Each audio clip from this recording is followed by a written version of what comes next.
ভারতে আমি থাকতাম হাওড়া জেলা ডোমজুর থানা। ডোমজুর থানা? হ্যাঁ। কি করতেন ওখানে? ওই দিন মজুরি করতাম, এই কাটামোর কাজ, ঘর ভাঙা, বনের কাজ এইসব। দেশে ফিরে চলে যাচ্ছেন? হ্যাঁ, দেশে চলে যাবো। কারণ কি? কারণ কি এসআইআর হচ্ছে, থাকতে পারবো না, আমরা বিদেশি পেটের জ্বালায় আইছি, মজবুরি পড়ে ওই জন্য চলে যাচ্ছে? ওই জন্য চলে যাবো।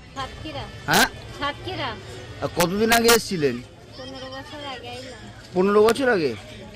এখানে কোথায় থাকতেন? ধনী হাজারপাড়া। হ্যাঁ, নিউ টাউন থানা। নিউ টাউন থানা? ও কি করতেন ওখানে? ওই জায়গায় কাজ কাম করতাম, বাসা বাড়ি। ও, এখন কি দেশে ফিরে যাচ্ছেন? আচ্ছা।